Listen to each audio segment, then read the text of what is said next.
December 5th, 2019. From El Cajon, California, this is episode 196 of You Can Bet on That. Hi, everybody. Welcome to You Can Bet on That, a podcast for the recreational gambler. My name is Mark Duvall, and sitting across from me is Dr. Mike. Hello. Mike, we all do stupid things. I mean, we all do them, right? I know me more than most. We complain sometimes when people do stupid things, but we've all done it. I can think back to my life and some of the worst things that I've done. It's just terrible. Yep. But then sometimes you think, wow, how did this person do something so stupid? Well, if you're going to try and shock me with somebody doing something stupid, it won't work because I see it every day of my life. Okay. Every day of my life. Well, we're talking about Josh Shaw, who is an NFL player. He's a defensive back. He's played most of his career with Cincinnati. He's also played for Kansas City and Tampa Bay. And he's currently signed with Arizona, although he has not played for them. He's been on injured reserve since August. Well, he has been suspended by the NFL for gambling on the NFL. He made a wager through Caesars Sportsbook. Okay. A parlay. Well, he wasn't trying to cover anything up. Oh, that's the thing. Not at all. No, he went to the sports book and made a bet. Went for the sports book, used his card. Yeah. Right, apparently, because Caesars knew who he was. He made a parlay bet, a 3-team parlay bet that included betting against the Arizona Cardinals on one of the... Well, he's not actually playing for them. No, he's not. So he can't throw the game from the bench. So I don't see a problem with it. But and Arizona's terrible. So he's a smart bettor. I mean, he's not an idiot. That's right. He's stupid. So maybe he's not an idiot. He's stupid. He's stupid. Well, so he's currently appealing the suspension. Well, as he should. Right, but... They always appeal. Yeah. Everyone appeals everything. Everybody appeals everything in the world. If this suspension does go through, he will not be eligible to petition for reinstatement until February of 2021. They have suspended him for the rest of this season and the entire 2020 season. Yeah. Yeah. For being a smart bettor and betting against Arizona. Well, let me ask you, Mike. Obviously, you can't have players betting on the NFL. I mean, I understand that. Well, you certainly can't have them betting if they're playing in the game. Well, certainly because not. It'd be too easy to throw a game. But do you think does the punishment fit this particular crime? No, because he probably wasn't thinking. Because he's not playing, right? Yeah. So he's thinking, well, I'm not in the game. How can I throw it? Almost 2 seasons. Well, I mean, he's been on injured reserve. So, he won't be playing until the 2021 season. But this is not a case where he was betting a ton of, from what I heard, it was maybe a few $1,000s. Okay. And it's not like he's betting a ton of money on a game that he's going to throw. Yeah. Right? Well, or, that there's some scandal behind why he's doing it. Yeah, what's funny is there's probably people who say, well, he's on the team, so he could have some other teammate do something. Well, sure, if that's the case, if my brother's playing on a team, I could have him throw the game and make a big bet. Anyone can do that. That's what I was kind of saying on the last episode, is if people want to get money down, they can. Right. Okay, so again, do you have varying degrees of gambling? I mean, there has to be some punishment, I agree. Right. But you think there can be some discretion, because I think of some of the truly terrible things that NFL players have done, criminal things. Yeah, we don't have time on this show to go into that. Right, and their suspensions or whatever, if there are any suspensions, a lot of times they're slaps on the wrist. Right. And here's something that, yes. Let's find the owner $10,000. He's a quadrillionaire. Yeah, right. So, I don't know. It's interesting to think about, but I think it's a little too much because, like you said, he wasn't thinking. Right. Is got to be it. I mean, it's stupid, but he was in Vegas and he went to make a bet and he's like, oh, I'm going to make a sports bet because he probably enjoys that. Yeah, right. And he just didn't even think, the Cardinals, they're going to lose this game. A real scandal is somebody who is hiding the fact that they're betting. Right. And then they're going and they're throwing a game, or they're in it with other people or something like this. Yeah, they're playing in the game, and then it's kind of the Pete Rose thing. He bet on his own team, but he evidently never bet him to lose. That's what I've heard too. But at the same time, he was doing that secretly, right? I mean, through bookies, and he didn't want to. Well, and he denied it forever, and then eventually, oh yeah, I did it. So. And I'm actually for Pete Rose being in the Hall of Fame. I think the punishment was way too severe. I'm glad you brought that up because we have discussed this before. The name is Hall of Fame. Yeah. We talked about this on the drive once. Right. It's not Hall of Excellence. Right. Right. It's Hall of Good Morals. Right. It is Hall of Fame. So if you're famous, you should go into the Hall of Fame. Right. If you're the guy who reached over and caught that fly ball when the Cubs were going to go to the World Series, and he should be in the Hall. He's very famous. Right. He should be in the Hall of Fame. Bill Buckner should be in the Hall of Fame. Right. That's right. Everybody knows who Bill Buckner is, even if they don't know baseball. So here's my thing. Either put Pete Rose in, because it's the Hall of Fame, right, or change it to the Hall of Excellence and Excellent Behavior, and keep him out. Hall of Excellent Behavior. That's what they should change. They should all be, this is the NFL Hall of Excellent Behavior. This is the NBA Hall of Excellent Behavior. Nobody's in it. There's absolutely nobody in the NBA that qualifies. Yeah, we're waiting for the first entrant, actually. The ballots go out every year, and then nobody gets voted in. All right. Well, anyway, this is an interesting situation, but I don't think it's that big a scandal because, like you said, it's part of a parlay. Right? It's, I don't think he won the bet. Right. I mean, it's hard to hit those 3 games. That's the thing. Even if he throws his game, let's say he was playing and he throws that game, he can still lose the parlay. Don't do it in a parlay. Right. What was I thinking? A 12-team parlay. I can't buy that many people off. Oh, well, just kind of as a side note, remember, Josh Shaw is the player who, when he was playing for USC, lied about how he suffered an ankle injury. I don't know if you remember this, but I don't remember. He had this ankle injury, and he claimed that he had jumped from a second-story apartment window to save his nephew who was drowning in a pool. That's what he claimed. And that, as it turns out, he had jumped out of the window trying to get away because the police had arrived after he had a really loud argument with his girlfriend. I guess a neighbor called the cops. He was trying to run away. And so that's how it really happened. He shouldn't see, the thing is, second story, make it like 12 stories. If you're going to go for saving your drowning nephew, make it 12 stories. Yeah. And it was a 2-foot deep pool. That's right. His nephew was 1. That's right. He actually landed in the pool. Yeah. But it was a little kiddie pool. All right. Well, hey, this last weekend, my wife and I went out to Sycuan Casino here. Which is, I don't know, a half-hour drive, maybe not even that far from. From your house? From my house, yeah. I'd say it's less than that. But we went out there because she really liked the property, and we had a nice lunch there, just kind of at their. It's not even really a coffee shop, right? Casinos don't really have coffee shops anymore, but it's the closest thing. The Viewpoint Neighborhood Kitchen, and they had like breakfast all day and that kind of thing, but it was nicer than a coffee shop. And why did the world get away from the word coffee shop? Yeah, I don't know. Because it used to be so easy. We're going to go to the coffee shop. And everyone knew that was like the 24-hour open all the time place where you could get, a wide variety of things. And now we've got to name everything. It's got to be some name. We have talked about it before, especially at casinos in Las Vegas, how they're kind of disappearing. I really missed the coffee shop at Harrah's. Yes. That was a go-to for us. Almost every time we'd go there, right? And maybe just get a club sandwich or something and play Keno. Right. There was a lot of, the Keno runners were all over the place there. But. Well, and my biggest gripe with Harrah's Southern California is the food situation is terrible. Yeah, it really is. And there's nothing really open now that's good all the time, that you can go to at 3 a.m. They don't even have a gift shop. They have a gift shop, but it closes at 9. On weekdays, we found out it closes at 9. And on the weekends at 12. So, if you're gambling on a Wednesday and you're staying over at the property and it's 11:30 and you go up to your room and you're a little hungry and you need a toothbrush and toenail clippers. Nowhere to get them. Yeah. You got to leave. You got to drive, into a town. Yeah.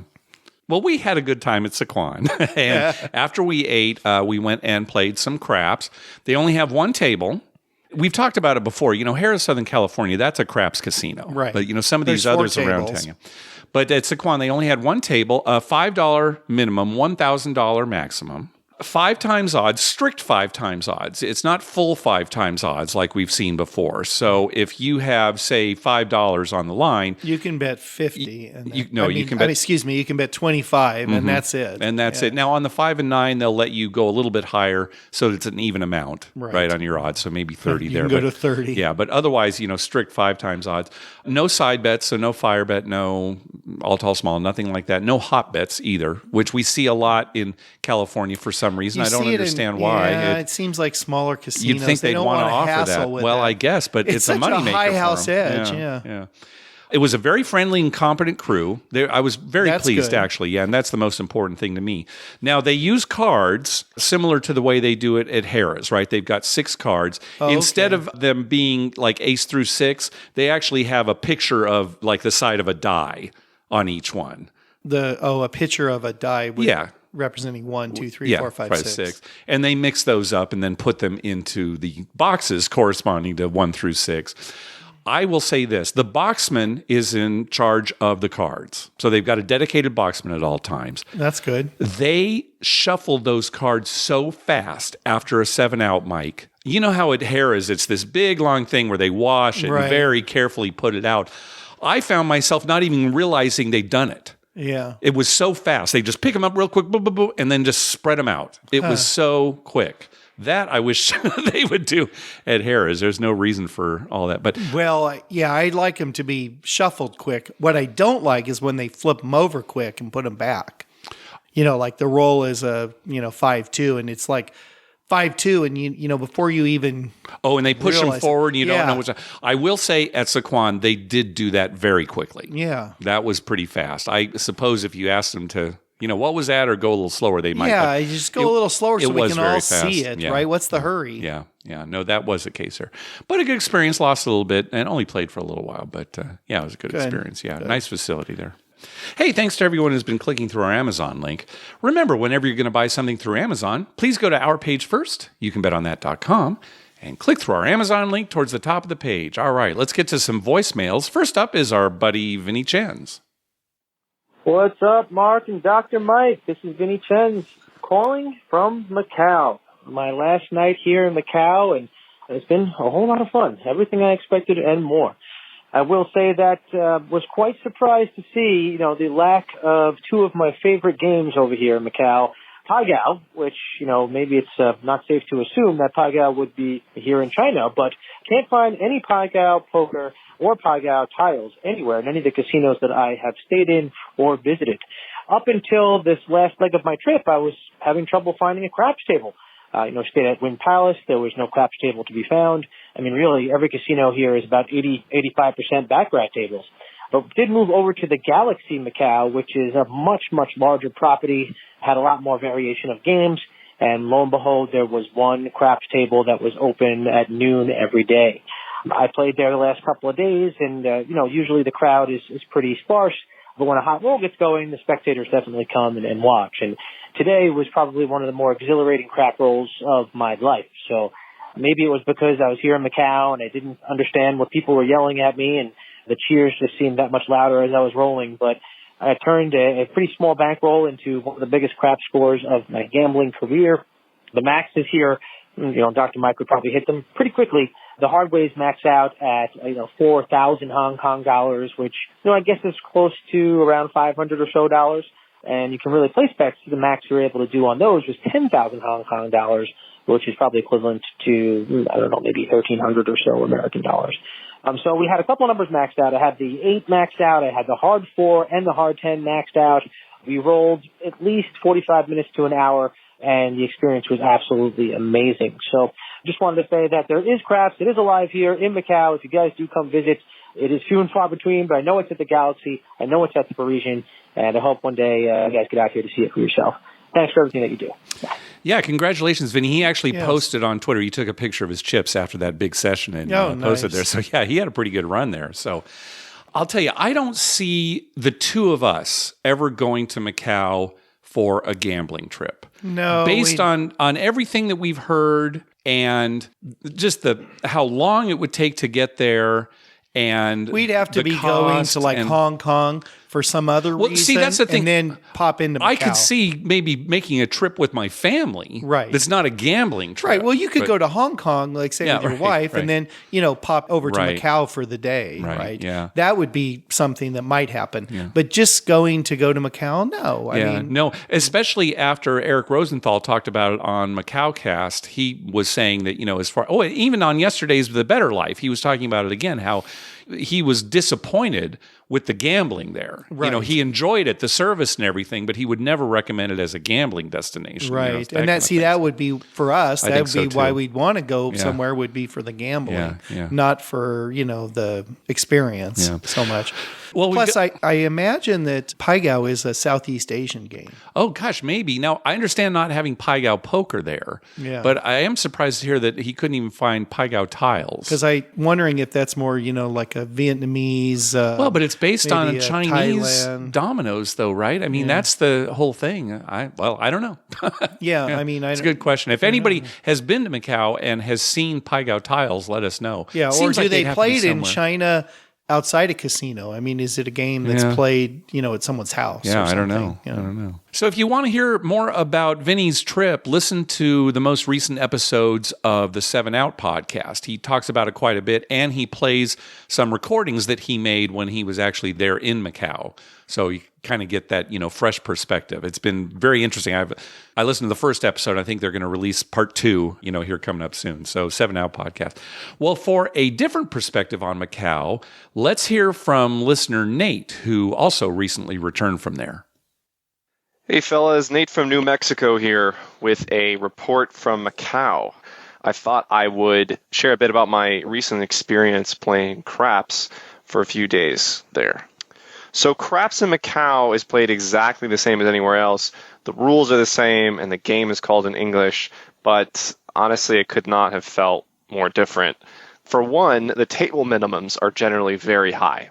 Table minimums in Macau generally are really high, so they average about $50 US and up for Baccarat, and the lowest I saw in Blackjack was like $40. Craps tables were generally about $25 minimums. And I saw craps at most casinos in Macau, including Wynn, MGM, both downtown and Cotai, and the Galaxy and the Venetian, though there was never more than one table, and it was usually sort of in the back in a corner. They're usually really lightly populated, and it's not hard to find a spot on the rail. What was interesting to me is that Chinese players bet completely differently from American players. So first of all, nobody plays the pass line. You only play the pass line when you're going to shoot. The shooter still goes around the table, but you only put that pass line bet out right when it's about to come to you. Instead, 95% of the bets on the table are the box numbers. So they all put those down before the point is set. And there's very little center action at all. And I never saw a feature bet space on the table. I never saw a field bet made. I never saw a dark side bet made.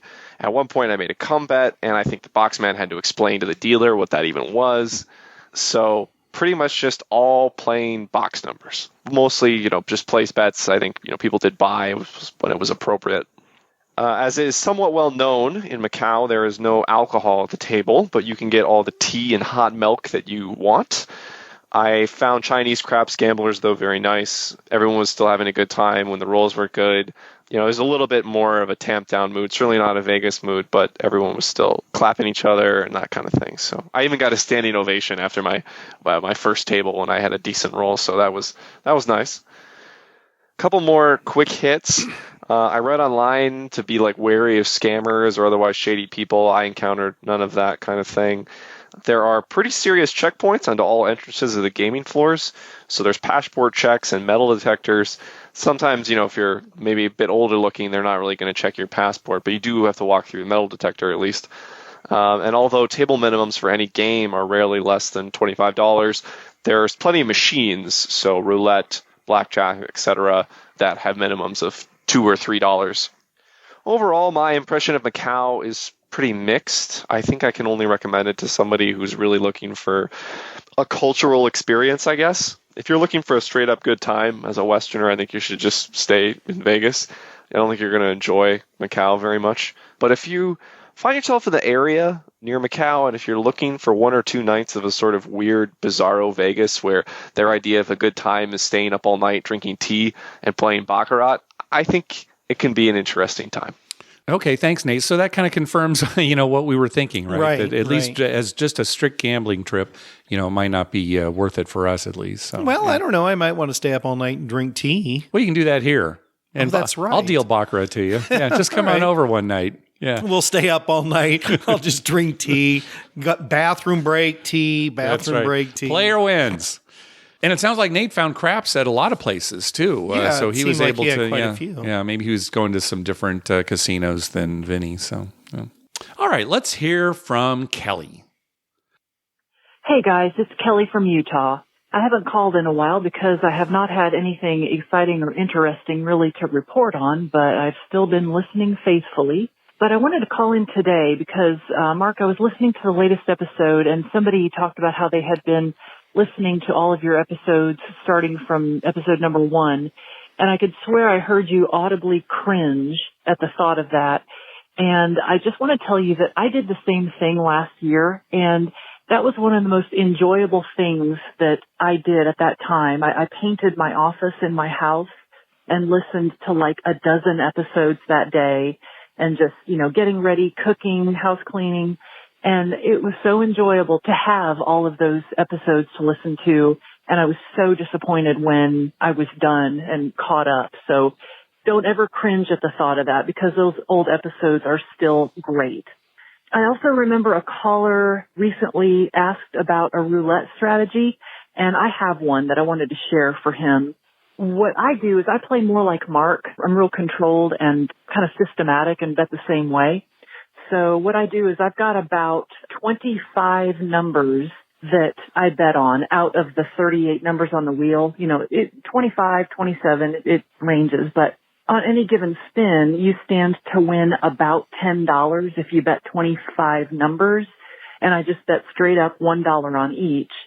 And it's low volatility, so you can sit at the table for a long time if you want to just enjoy the casino atmosphere, have a couple of cocktails, and, unless you have like 10 losses in a row, it really doesn't just kill your bankroll because you're bound to hit 2 out of 3 times. So I played on one of those bubble roulette machines one time, and it would not let me bet more than 25 numbers, and the message on the machine actually said, you can't do this because it lowers the volatility too much. But I've never been told I couldn't do it at a table. And finally, I heard you say Dr. Mike was going to be at Caesars for the Great Gift Wrap-Up at the beginning of December, and we are actually going to be staying at Caesars on December 7th, 8th, and 9th. And I'll keep an eye out on your Twitter page and listen to the next episode to see if Dr. Mike's going to be there the weekend before that or the weekend of the 7th when we're there. And if so, I'll keep an eye out to see if I can say hello. So hopefully I'll have a good story to report from my next trip, but if not, you guys enjoy your holidays. Thanks a lot. Bye-bye. Yeah, Mike. So you will be in Vegas this weekend, the 6th, 7th, and 8th, right? Correct. Mm-hmm. Yeah, late on the 6th. Okay, right. That Friday night, right? Mostly the 7th. Okay, right. So yeah, Kelly, if you're staying at Caesar's Palace, check Twitter. But Mike, you should probably be playing at Caesar's that night, right? Yeah, of the 7th, Saturday night. Yeah. So, I'll be playing there off and on. Yeah. Probably going over to Planet Hollywood and Harrah's and Bally's maybe. Yeah. So yeah, watch Twitter, Kelly, and look Dr. Mike up. Yeah, Kelly brings up a good point. This podcast is really enhanced quite a bit if you've got paint fumes going on. See, Kelly, I did groan because the thing is, when I think of the old episodes, all I can think of is, oh my gosh, that audio was so bad, especially, the first 10 or so. And then it wasn't even until, like we were in the 80s and 90s that we actually got this new equipment, right? Well, So with paint fumes, it probably sounds like angels talking. plus, I keep thinking about all the mistakes in the previous episodes, right? Just like when we were describing Ultimate Texas Hold'em and we got some of the rules wrong. Even this last episode, I'm paranoid about this. This last episode, there were a couple of mistakes. Jim from New York caught one of them, of course. He's always real good at that. So I went back and edited the show, to fix it because I'm so that's why I kind of, those old episodes, I haven't been able to bring myself to go back and listen to any of the real old ones. That's the difference between you and I. You don't like mistakes, and I relish them. My whole life is pretty much a mistake. So do you actually relish it, or you're just... I just fall into it easily. Okay, I see, because you're used to it. Yeah, I'm used to it. The roulette system, that's not bad because it's kind of an interesting way to play aggressively, but conservatively at the same time, right? So you're making like 25 individual bets.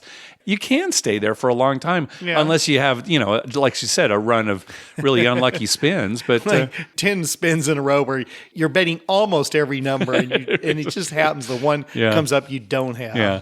But not bad if you just want to kill some time. I wonder how she picks her 25. Yeah, it's a good question. Is it just random? She gets them out there as fast as she can. You just go 1 through 25. Yeah, it doesn't matter, right? It should be the same as any other 25. Right. That's what I would do is just toss the dealer a $25 chip. All right, 1 through 25. But, sir, you've got to actually put it out on the layout. Nope, just 1 through 25. That's it. You know it. Is there a spot where I can just put this for 1 through 25? Well, a single dollar bet on 1 through 25. It's a new spot on the layout. If it was me, though, my advice would be bet 24 numbers and double up on one of them. Put $2 on one of them. And just, hope it hits. It's a little more exciting. It's a little more exciting. Come on, 12 red.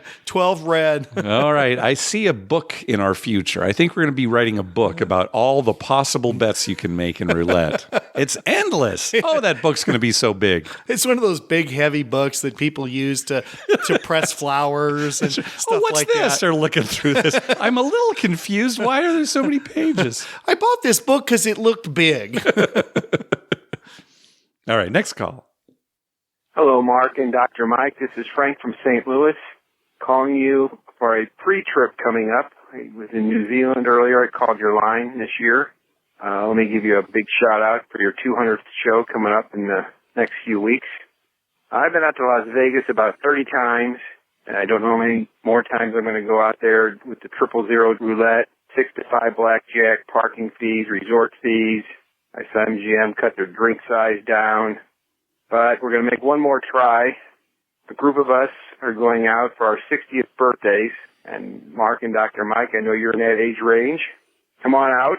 On December 16th, we're going to do a strip walk. We're going to hit 36 casinos in one day by foot. The rule is you have to make one bet at each casino or take one drink. We have one guy that's going to try both. So I'll try to give you a trip report when it's done. Expect this to be about a 16-hour cruise.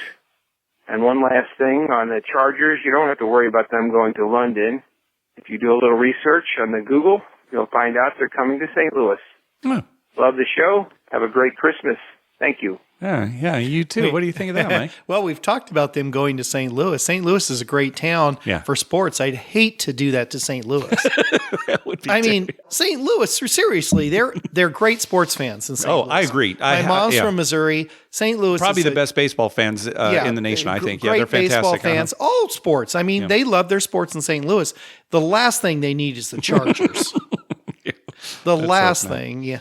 So what did Frank say? 36 casinos in about 16 hours, and he's around our age? Yeah. Well, good luck, Frank. He is my age if he's going for his 60th. Especially to your friend who's going to make a bet and get a drink at each one. That's a little much. Now, if he drinks a whole drink, if he gets a drink and takes a sip, maybe he can do it. But if you drink the whole drink and it's a real drink, that's 36 drinks? No, I don't think so. That's going to be rough. All right, well. Bud Light. Let us, even so, if a Bud Light 36 of Could I get one of those watered down? Could I get Bud Light extra ice? Fill it full.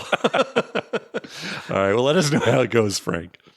All right. Next up is our buddy Taylor. Hi, Mark and Dr. Mike. This is Taylor from New Mexico, calling in from Green Valley Ranch. Last day of the trip, so doing some day drinking. Two things I want to say. One, Harrah has been having an existential crisis. She liked being known as the girlfriend from whom the royal was stolen by her boyfriend and never hit a royal. Now that she's hit a royal, she doesn't know what she is anymore. Second, I've been playing video poker, and I'm kind of debating between lunch and video poker, and I kind of chose video poker.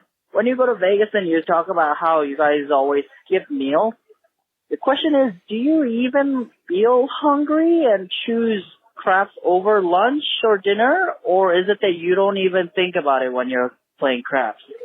Listeners are wondering. Thank you, guys. Thank you, and we'll see you next time. Bye. Taylor, I'll tell you, for better or worse, Dr. Mike and I both can go a long time without eating. A long time. And sure, we get hungry, but we don't get to a point where we can't function. We're so hungry, Yeah, we or don't we're get angry. lightheaded. You know, it's or just even I can't think about anything else. I don't know. It's like I said, better or worse. I don't know how healthy that is for the long stretches that sometimes we don't eat. So no, if we're hungry at a craps table, we'll generally continue to play craps, and we will only eat when we're moving from one casino to another or something like that. Right. Oh, you know, we should get something to eat. Yeah. And we certainly wouldn't leave in the middle of a hot roll or even, a I never even think roll. about it. I'm pretty used to my daily life. I usually go most days about 15 hours without eating. Yeah, and I'm sure that's not healthy for either one of us. No, but it's look at me. I don't think about it. Yeah, it doesn't. So I mean, I eat once a day. I can kind of understand where Tara is coming from. Now that she's got the royal flush, it's like, who is she? She doesn't know what her purpose is. I have a feeling that'll happen to us if the Padres ever win the World Series, because our whole lives, we've just, that's the once with their World Series, I don't know, we'll just be walking around in a daze. We won't even know what to wish for anymore. That's not happening, Mark. So you don't have to worry about that because it's never happening. Good. Thank you, Dr. Mike, for saying that. We can't live long enough for the Padres to win a World Series. Good. I feel better now. I'm glad you said something. Yeah. All right. Next call. Hi, Mark and Dr. Mike. This is Peter Adams. I just got out of Rhythm City Casino in Davenport, Iowa. And I was a part of something I've never really seen, and I thought it was very, very weird and I think downright terrible customer service. So I was playing $10 face-up high-gal poker, and there were about 4 players of us. None of us were big players by any means. I think the biggest bet per hand would be $20. So, any casino really shouldn't sweat the action. So everything was good. The vibe was good. The dealer was great. It was a pretty fun time. And then the pit boss comes over and says, yeah, the dealer set the cards wrong like 12 minutes ago with the hands. And the way he explained it, it was a very odd setup. It was something with like a full house with 10s on top, but very weird. And, with how house rules go, it can kind of go anyway. But basically he goes, yeah, so 3 of you need to pay back your $10, and your $15. And we're like, well, which 3? Well, you didn't really have that. And it was very accusatory manner, not necessarily like, hey, sorry about this, something weird that kind of happened. We're going to have to look at it. And then eventually it comes to go and goes, yeah, you, and you. Well, one of the guys had gotten up and left the table, and then me and the woman to the next to me were the other 2 people that owed the casino money. I asked if I could see any proof of this, and they said no. And I said, well, then why should I give you my money? And then they were like, so you're not going to pay you? And I said, no. And then the woman next to me at one point in time had given them the money back, but the guy who had already left didn't. So she made a very fair and accurate point of, why do I need to pay you? I thought this was really, really odd that they were sweating $35 for a red chip player. And I think this is the kind of experience that if someone's new to gambling, that would really turn them off to it. I just thought it was terrible customer service. And it made me very uncomfortable and kind of how, accusatory they were with everything. And I do believe in gambling karma, and I felt bad for our dealer. So the $10 in question, I did get up on the table, left, and cashed out, but I did give it back to the dealer before I left. But I just was curious of your thoughts on this. Love the show. Hope you guys are happy Thanksgiving. Thanks. Bye. This is a terrible story. Yeah, and we've heard stories like this before. And I wonder why casinos do it. I remember there was one time a pit boss or somebody said, well, we're legally required to do it. We could lose our license if we don't.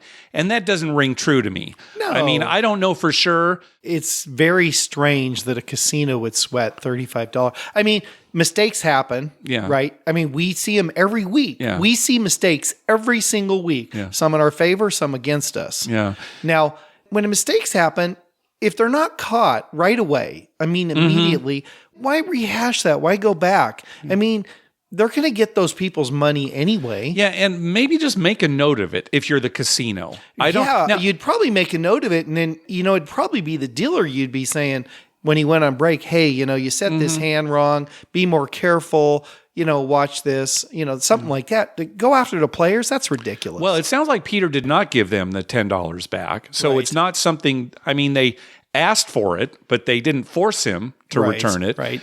And then he didn't say anything about, I was thinking he was going to say, well, they told me, okay, don't give back, but you got to leave your bar. Yeah, or something like that. Yeah. And another thing I wonder is, are casinos free rolling, right? In other words, if the mistake had hurt the player, would they have refunded the money? Right. You have no way of knowing. Right. Right. Yeah, you have unless you actually see that happen on a regular basis at the casino. You have no way of knowing that they would say. Although, casinos, like a lot of times, like the other night, somebody walked away from the table and they actually had left a bet on the table, which won. And then I saw him lock it up and put it off to the side. I see that a lot. Yeah. Oh, that belongs to so-and-so. And the pit was actually like, okay, now, did he buy in for, he was trying to make sure he had the right name because it wasn't a regular. Oh, okay. But he had a card, so they were looking for the right name. Yeah. So I wonder how far they go.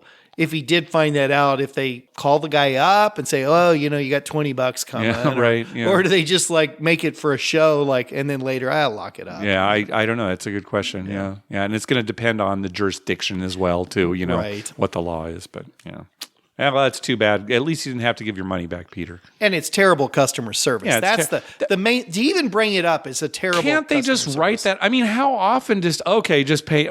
They must have some discretion. Well, remember the other night at Jack in the Box when you ordered a small soda and she gave you a medium? Yeah, she said, I accidentally filled up the medium, so I'm going to give it to you, but I'm not going to charge you for a medium. I'll just charge you for the small. So she just gave it to me. What if she had said, well, I accidentally filled up the medium. You owe me 28 more cents. That's right. Come on. Okay. I would have told her, look, you suck out the difference between the medium and then I'll just take and then fill out whatever form you need to with the Jack in the Box corporate. I mean, seriously, that's a true story. She did. Yeah. Right. We were a simple example, we but yeah. making that up. But she just like, I gave you the wrong one. Don't worry, I didn't charge you for it. Yeah. And you're like, oh, nice. That's hey, we set the hand wrong. It was our fault. Yeah. That's the other thing. It was their fault. All right, we could go on and on. You should have called the Jack in the Box back when you got home and said, hey, thanks. I appreciate your honesty and your fairness and everything. But that little extra soda made me pee my pants. You owe me a pair of pants. And demand it. I got to think of that next time. Yeah, you're always thinking, Dr. Mike. That's good. All right, next call. Hey, guys. This is Jackson from Northern California. Got a little trip report for you here from the Nugget in Reno. Went up there for 4 days with a couple buddies of mine. Great trip. We got there about 2 in the morning and played double deck $10 table till about 5:30 in the morning, where I tripled my $80 buy-in. Started the next day down at the same table. Stayed pretty consistent for 4 or 5 hours. Then later that night, I played craps for the first time. After listening to this podcast for a while, I finally felt confident to walk up to the table. Bought in for $175, and I stayed on that table for 7 hours. Nice. Approximately 8 p.m. we started playing. We stopped playing like 3:30ish in the morning, only leaving briefly to run to the restroom. And, man, it was the best time I have ever had in a casino. There's still the fire bet at the Nugget in Reno, and it's a 3-point fire bet, which we hit 5 times. And I mean, the hard ways were everything was hitting. We were going to break the Nugget. They were just giving us all the money. And the pit bosses were great. They were having fun with us, joking around. All the dealers were having a good time. And then the next day, we went over to the Grand Sierra and played their $20 buy-in blackjack tournament. where all three of us that were up there together all made it to the semifinals. And my buddy ended up walking away with $210. He came in second place. Won in Keno, even. Who wins in Keno, right? I won 2 games in Keno, and, it was just a great trip. We had to battle a snowstorm to get home, but we made it through it. And, love what you guys do. Thanks. Bye. Yeah, great story for a first craps experience. Right. $175 you play for 7 hours. He's hooked. That's fantastic. Yeah, sorry. Again, we always apologize when we get somebody addicted to craps. But that's great. Yeah, you know what he did is that's called hitting the superfecta. Really? When you win all the games you play, you win, and one of them's Keno. It's called the superfecta. That's always the hard one. It's like the triple in batting for the cycle. Right. It's like, it's always the hardest one to get. If it wasn't for Keno, I would have. Yeah, exactly. I would have hit the superfecta. That's right. All right, last call. Hey, Mark and Dr. Mike. This is Mike from Charlotte, North Carolina. Got a little mini trip report to Harrah's Cherokee. Played the new Roll to Win craps game. It's kind of cool. The tables, all the lights, it looks neat. The dice seem to roll the same. They definitely land a bit harder and make a different sound than a normal craps table. But the thing I didn't like about it, everyone's just kind of sitting around. No real camaraderie going on. When I shot the dice, I made a point, and then on the come out, I threw 4 sevens in a row. And the dude next to me, gave me a fist bump, but everyone else at the table, I'm assuming they won, but not one person made a sound.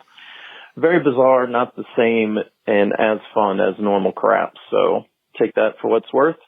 Also going to be heading to Vegas in February. And here's something cool I didn't know you could do. My girlfriend and I were able to combine our Caesars Rewards card and get some free rooms. So keep that in mind. If you're a listener with not a lot of points, you can team up with a friend and combine your points. All right, guys, love the show, and talk to you some other time.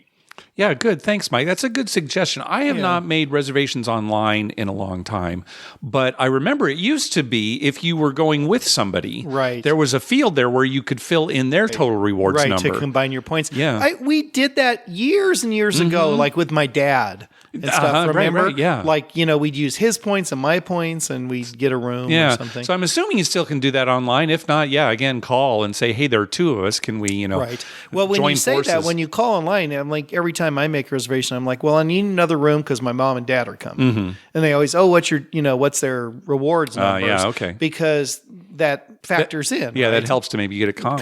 Yeah, that's good. And then as far as the roll to win, again, that's that automated craps table, that does have a dealer, but all the bets are electronic there.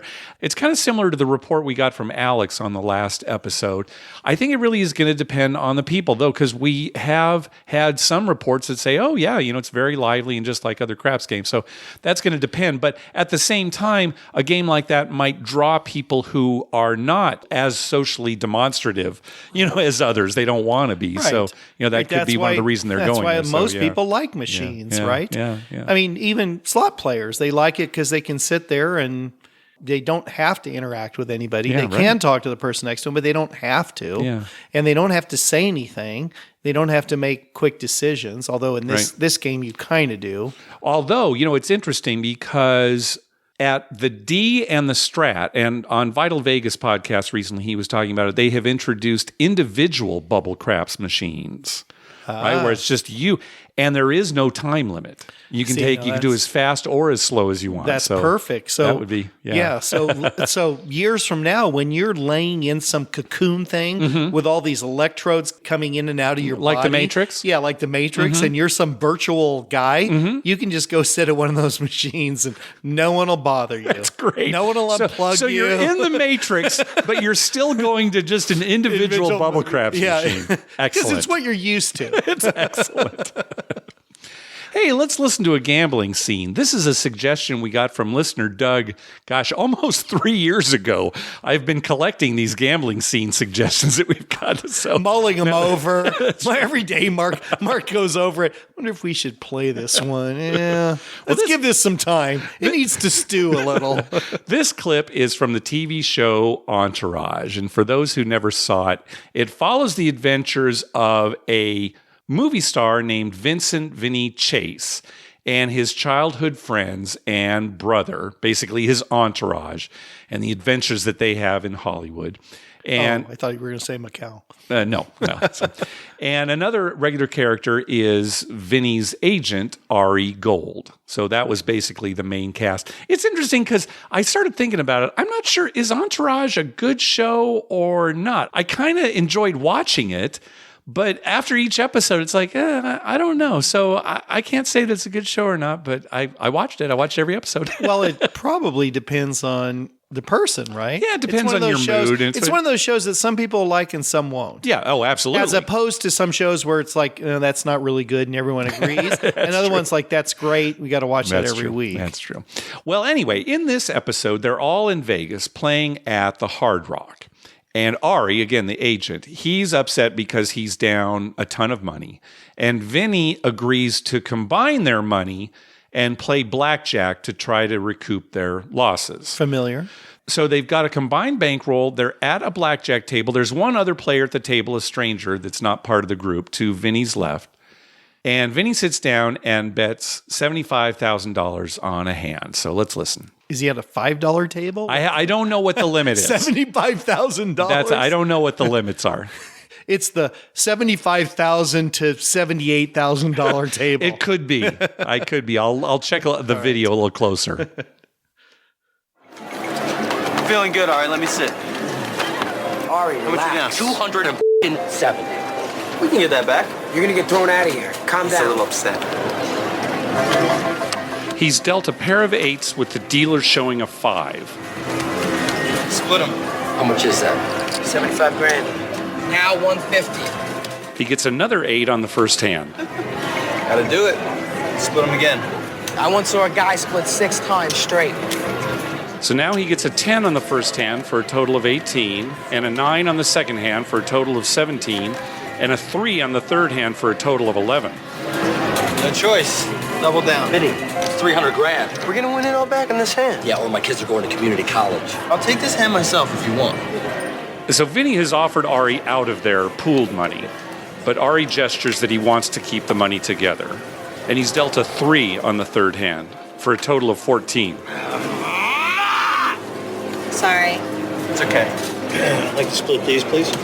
You're gonna split kings? Yeah, what's it to you? I got 150 grand on this hand. I want you f***ing up my card. Sir, you have to let him play his way. Well, he's playing like a f***ing idiot. Sir. Ari, calm down. Ari, relax. You're gonna get thrown out of the casino with 300,000 on the table. We'll take care of it later, Ari. So this other player splits kings and gets a 10 on each of his hands. Looks like I knew what I was doing, huh? No, it looks like you took her braid card. Dealer has 11. It looks like she would have had 21. I think an apology is in order. So the dealer draws a 3 for a total of 14. Somebody shoot me. Put me out of my f***ing misery. If only it weren't a crime. Ari, remain positive. Summon the cards you desire. Get a higher power from above. Come on. Can't hurt to try. Please, God, give us another 10. Am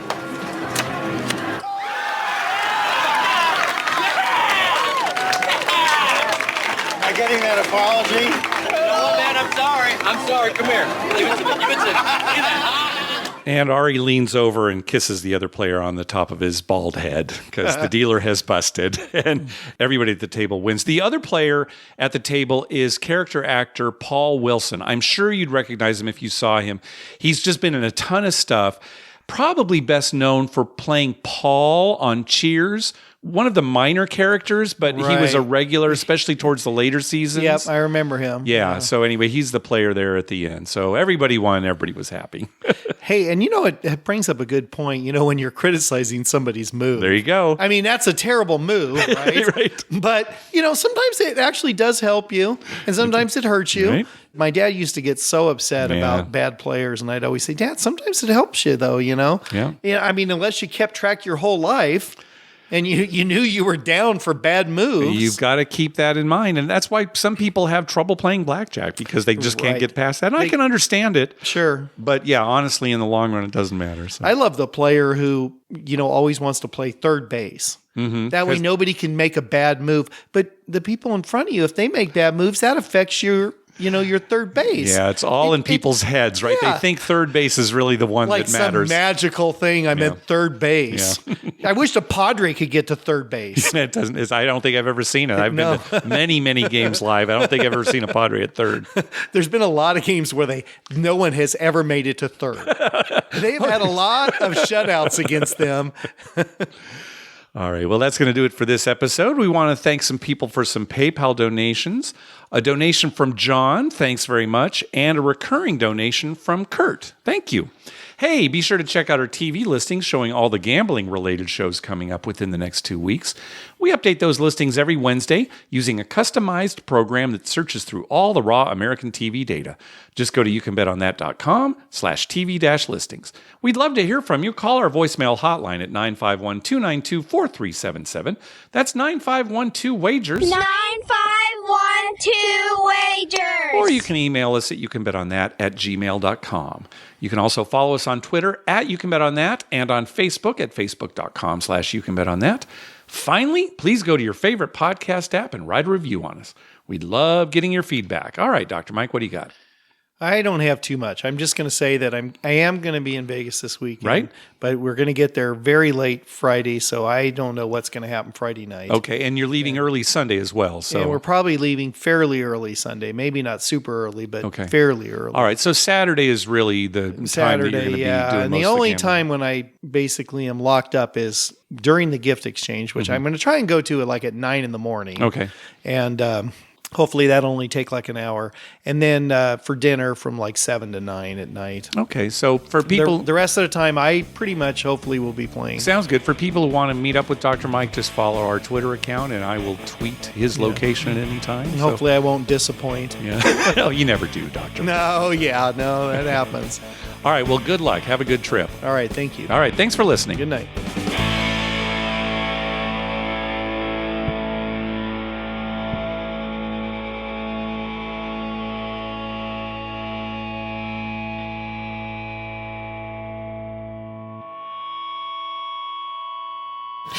Oh,